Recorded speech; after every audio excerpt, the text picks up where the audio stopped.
السلام علیکم ورحمۃ اللہ۔ محمد علی ویوز پہ محمد علی آپ کو خوش آمدید کہتا ہے۔ آج 29 نومبر کا دن ہے اور پاکستان کے عسکری ادارے میں ایک بڑی تبدیلی رونما ہونے کو ہے۔ شاید جب تک یہ ولاگ آپ تک پہنچتا ہے تب تک یہ عسکری تبدیلی رونما ہو چکی ہوگی۔ آرمی چیف جنرل باجوہ آج اپنے عہدے سے ریٹائر ہو رہے ہیں اور وہ کمان دیں گے نئے منتخب ہونے والے army chief general Asim Munir صاحب کو۔ پاکستانی عوام اور فوج کے درمیان ایک پیار محبت کا اور عشق کا ایک جو رشتہ رہا ہے وہ برسوں پرانا ہے۔ وہ کہ Pervez Musharraf, general retire Pervez Musharraf, general retire Zia ul-Haq صاحب اور جنرل ریٹائر ایوب خان صاحب، ان سب نے مارشل لا بھی لگائے لیکن وہ پیار اور محبت کام نہ ہو سکا۔ لیکن ہم نے یہ مشاہدہ کیا ہے اور زبان زد عام یہ بات رہی ہے کہ جنرل عاصم منیر صاحب کے آنے سے پہلے جنرل باجوہ صاحب کا جو اختتامی ایک سال تھا یہ فوج کے لیے اور بڑا ایک بھاری سال رہا ہے۔ اس دوران فوج اور عوام میں جو قربتیں تھیں وہ کم ہوئی ہیں، فاصلے بڑے ہیں، اور ان سب کی وجہ صرف یہ تھی کہ جو آپریشن رجیم چینج ہوا اور اس کے بعد جس طرح سے جو سامراجی قوتیں تھیں یا سامراجی قوتوں کے اعلی کار تھے ان کو مسلط کیا گیا اور پاکستان کے سیاہ و سفید کا مالک بنایا گیا، جو کبھی بھی پاکستان کے انٹرسٹ میں نہیں رہے ہیں۔ اور انہوں نے جس طرح آتے ساتھ ہی بجائے ہماری معیشت کے بارے میں سوچنے کے لیے، لوگوں کو روزگار دینے کے سوچنے کے بارے میں انہوں نے نہیں سوچا، روزگار کے بارے میں سوچنے کے بجائے انہوں نے کرپشن کیسز کو سیر فہرست رکھا اور نمبر وائز وہ اپنا NRO لیتے رہے۔ جس طرح سے مریم نواز کو بری کیا گیا، اسحاق ڈار وطن واپس لوٹے اور ان کے کیسز ختم کیے گئے، اور یہ شاید تاریخ میں ایسا پہلی بار ہوا ہے کہ کوئی ایسا مجرم یا ملزم جو کہ رہا ہے، ایک ایبسکانڈر رہا ہے، ایک جو اشتہاری رہا ہے، لیکن وہ ڈائریکٹ پاکستان آیا، ایک پروٹوکول کے ساتھ آیا، آتے ساتھ وزیر خزانہ بن گیا اور اس کو عدالت بھی نہیں جانا پڑا اپنی ضمانتیں لینے کے لیے یا اپنی جو ایکسپینڈرشپ ہے وہ اس کو ختم کرنے کے لیے۔ مطلب یہ پاکستان کی تاریخ کا کیا دنیا کی تاریخ کا ایک انوکھا عجوبہ تھا۔ لیکن اس سب کے باوجود سب نے اپنے اپنے NRO لیے، سب نے NRO لے کر ملک کو اس گانے پہ پہنچایا کہ آج ڈیفالٹ کا ہمیں ملک پاکستان کو ڈیفالٹ ہونے کا خطرہ ہے، ہماری LCs نہیں کھل رہی، ہم باہر کے ملکوں کے لیے کو ہم پیمنٹ نہیں کر پا رہے۔ لیکن اس سب کے ہونے کے باوجود پاکستانی عوام آج بھی جو ان کی نظریں ہیں وہ ٹکی ہوئی ہیں نئے آرمی چیف پر، جنرل عاصم منیر صاحب پر۔ جنرل عاصم منیر صاحب کی جو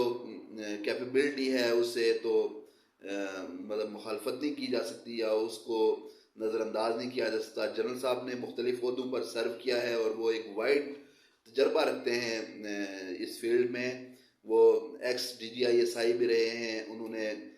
کور بھی لیڈ کی ہے اور ایون کہ GHQ میں وہ جو لاسٹ ان کی سروس تھی وہ GHQ میں تھی اور انہوں نے بڑے اچھے طریقے سے ساری چیزوں کو ہینڈل کیا ہے۔ جنرل عاصم منیر کے لیے یہ بڑا چیلنج ہوگا کہ جو قربتیں ختم ہوئی ہیں عوام اور فوج کے درمیان ان قربتوں کو واپس بڑھائیں، وہ جو فاصلے جو بڑے ہیں ان کو منیمائز کریں، کم کریں، اور جو عوام کا ایک رومانس تھا اپنی آرمی کے ساتھ اس رومانس کو دوبارہ سے وہ بنائیں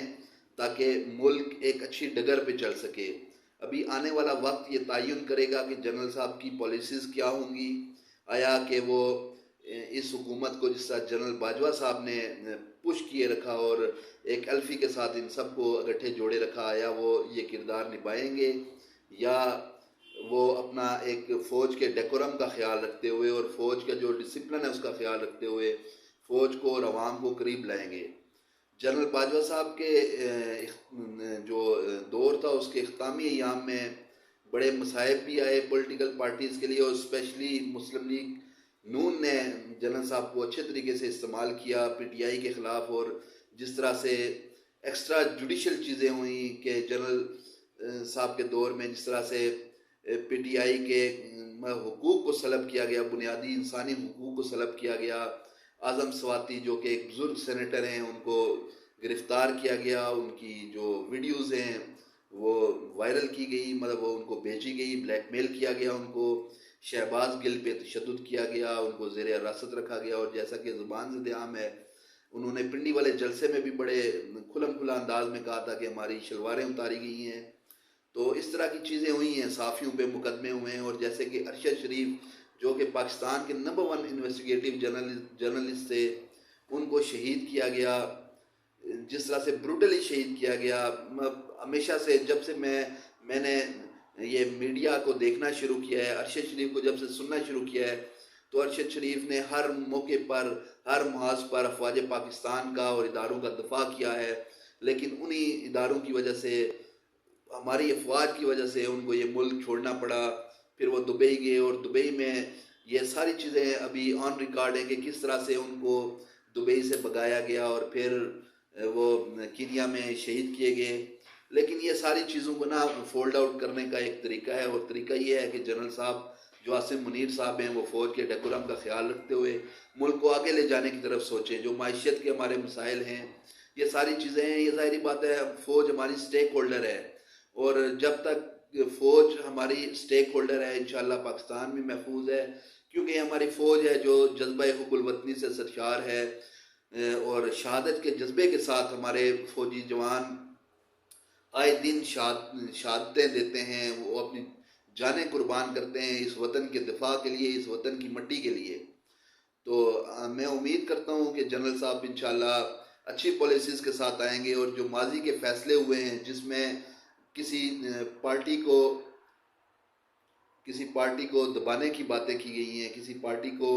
نیچے لگانے کی باتیں کی گئی، انشاءاللہ وہ ساری چیزیں ختم ہوں گی. اور جو پولیٹیکل پارٹیز ہیں ان کو لیول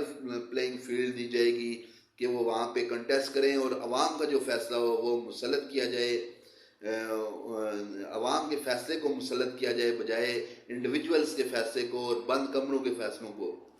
تو یہ بڑا اچھا نادر موقع ہے فوج کے پاس کہ وہ اپنی پالیسیز کو چینج کریں. جنرل صاحب اپنی پالیسیز کو چینج کرتے ہوئے ملک کو ایک بہتر سمت میں لے کے جائیں، کیونکہ جب تک ہماری یہ فوج ہے ہمارا ملک بھی محفوظ ہے. ہمارے ملک کے اندر جو جتنے بھی سٹیک ہولڈرز ہیں یہ سب محفوظ ہیں. اگر یہ ملک نہیں رہے گا تو ہم میں سے کوئی بھی نہیں رہے گا، نہ یہاں پہ ہمارا کوئی جنرل بنے گا اور نہ کوئی وزیر اعظم بنے گا. دوسری چیز یہ ہے کہ جس طرح سے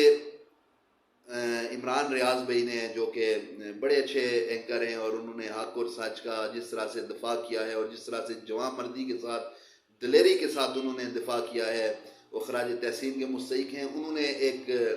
کمپین شروع کی ہے کہ آپ لیٹرز لکھیں اور chief justice of Pakistan justice جناب عمر اتاب بندیال صاحب کو بھیجیں تاکہ ارشد شریف کے لیے انصاف مانگا جائے. تو اس کے لیے میں اپنے تمام ویور سے درخواست کرتا ہوں کہ ان کی اس اپیل پر لبیک کہتے ہوئے خط لکھیں جسٹس صاحب کو، کیونکہ یہ انصاف لینا ہم سب کا بنیادی حق ہے. اور بطور شہری میں یہ چیز سمجھتا ہوں، اور بطور پاکستانی میں یہ چیز سمجھتا ہوں کہ جو ارشد شریف کا کاز تھا وہ آئین اور قانون کی بالادستی کے لیے لڑا ہے، آئین اور قانون کے علم کو سر بلند کرنے کے لیے لڑا ہے، اور جس طرح سے اسے شہید کیا گیا وہ قابل مذمت بھی ہے. اور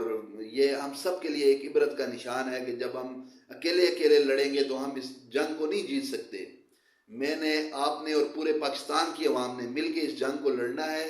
تاکہ کل کلاں کوئی دوسرا ارشد شریف شہید نہ ہو، کل کلاں کوئی کسی ارشد شریف کی بیوہ نہ ہو، کل کلاں کسی ارشد شریف کے یتیم بچے نہ ہوں، کل کلاں کسی ارشد شریف کی ماں کو یہ غم نہ سہنا پڑے. تو انشاءاللہ اگلی ویڈیوز میں مزید تجزیوں کے ساتھ آپ کی خدمت میں حاضر ہوں گا. تب تک کے لیے اجازت دیجیے، اور میرا چینل لائک کیجیے اور سبسکرائب کیجیے، اور کمنٹ باکس میں اپنی آراء سے ضرور مجھے آگاہ کیجیے. Thank you very much.